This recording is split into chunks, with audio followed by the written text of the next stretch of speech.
राधे राधे दोस्तों, आप सभी का स्वागत है मेरे इस वीडियो में।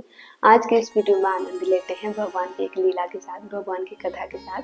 तो कहते हैं एक बार वृंदावन में गोवर्धन में कथा हो रही थी, पंडित जी कथा कर रहे थे। कथा में प्रसंग आ रहा था कि गोपियां कैसे कैसे मटका अपने माखन को कहाँ कहाँ छुपाती हैं और फिर सामने से बोल के भी जाती है कि उन भगवान के कानों तक पहुंच जाए, वो आवाज बोल के भी जाती है कि यहाँ यहाँ मैंने मटका रखा। उनको लालच दिखा के जाती है भगवान को कि यहाँ यहाँ मैंने मटका रखा और ऐसा माखन है, आज ऐसा माखन रखा कि इससे पहले ऐसा माखन कभी मैंने निकाला ही नहीं। वो भगवान को लालच दे के जाती है।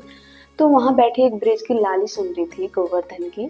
तो उसने सोचा क्यों ना मैं भी अपने घर में माखन, ये कलयुग की ही बात है, माखन निकाल के रखूं और भगवान को लालच दूं ताकि वो भी मेरे घर में माखन चोरी करने के लिए आए।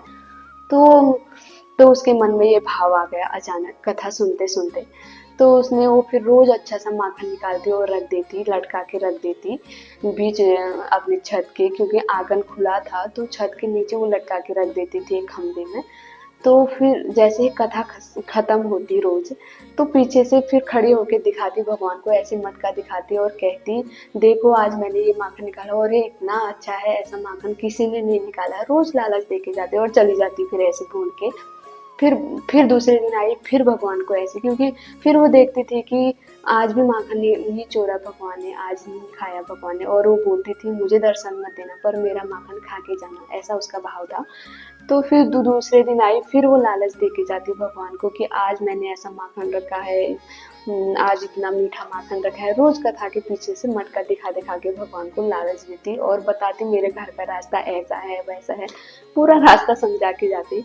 तो भगवान वहीं पे सबसे आगे कुंभनदास जी बैठे थे। कुंभनदास जी के साथ भगवान की पूरी वार्ता होती थी। और जैसे ही भगवान कुंभनदास जी ने ऊपर देखा तो भगवान के मुंह से लार टपक रही थी। तो कुंभनदास जी ने कहा जय जय क्या बात है, भूख लगी क्या ज्यादा, क्या लार टपका रहे हो। तब भगवान ने कहा एक ब्रज की लाली आती है रोज रोज और मुझे लालच दे के चली जाती है, रोज रोज माखन का मटका दिखा के पीछे से मटका दिखाती है और चली जाती है, अपने घर का रास्ता भी बता रही माखन खाने आ जाना करके। तो फिर कुंभनदास जी ने कहा कि क्या किया जाए, फिर चले आज। तब उन्होंने कहा चलिए आज चलते हैं, दोनों चलते हैं। तब कुंभनदास जी ने कहा मैं तो बूढ़ा हूँ पर आप आराम आराम से चलना। तो कुंभनदास जी के कंधे पर भगवान बैठ गए और फूल जैसे हल्के हो गए और पूरे घर का रास्ता उसे समझा रहे कि यहाँ से इस गली से ऐसा है सखी का।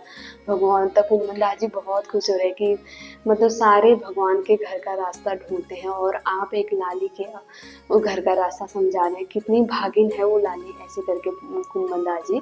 तो जैसे ही कुंभन फिर गए उनके घर के, तो भगवान उन्होंने कहा कि कैसे चोरी किया जाए। तब भगवान ने कहा ऊपर छत से जाएंगे। छत से वो खपड़ी वाले होते थे तो खपड़ी निकाल के भगवान ऊपर से चढ़ गए और कुंभनदास जी को भी निकल नीचे उतार दिया।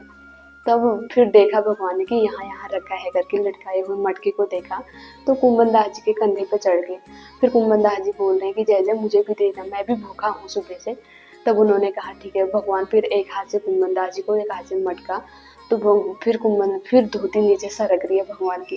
कुंभनदास जी ने कहा आपकी तो धोती सरकी जा रही है, तो क्या किया जाए। फिर कुंभनदास जी कभी गाल में लग रहा है, कभी एक हाथ से कुंभनदास जी भगवान अगर उन्हें खिला रहे उनका स्पर्श, तो वैसे ही मूर्छित होने लगे, उनके हाथ ढीले पड़ने लगे। फिर भगवान ने जैसे चतुर्भुज रूप रखा, एक से धोती पकड़ा, एक से कुंभनदास जी को खिला रहे, एक से मटका पकड़ा, एक से अपना खा रहे हैं। कुंभनदास जी ने जैसे ही ऊपर देखा मटके को, वो फिर मूर्छित हुए, क्योंकि उनके हाथ ढीले पड़ गए भगवान का ऐसा स्वरूप देख के, और वो बहुत आनंद में आ गए और वो मूर्छित हो गए, भगवान लटक गए। और जैसे ही भगवान लटके तो मटका नीचे गिर गया और उसकी आवाज से सारे घर वाले आ गए और सब, और भगवान तो वहां से अंतर्धान हो गए और कुंभनदास जी हाथ पड़ गए और कुंभनदास को खूब पिटाई की डंडों से कि माखन चोरने आया है, भगवान के लिए रखा था माखन चोरने आया है।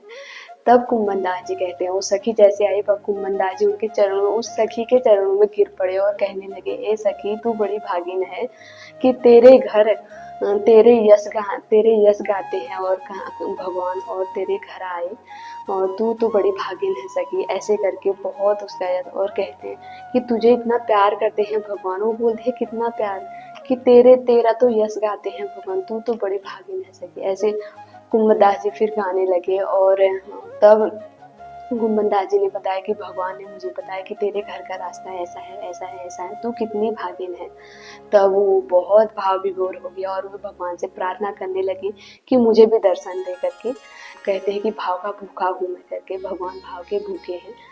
तो उसका भाव था, सिर्फ उसने कथा में सुना और उसने वही भाव बनाया और वही भाव को पूरा करने के लिए भगवान आ गए, क्योंकि भगवान प्रेम देखते हैं, भाव देखते हैं, प्रेम देखते हैं, उसके अलावा उन्हें कुछ भी नहीं चाहिए। जो भी हम उन्हें अर्जित करते हैं उनके पास कमी थोड़ी ना है, पर वो भाव के भूखे हैं।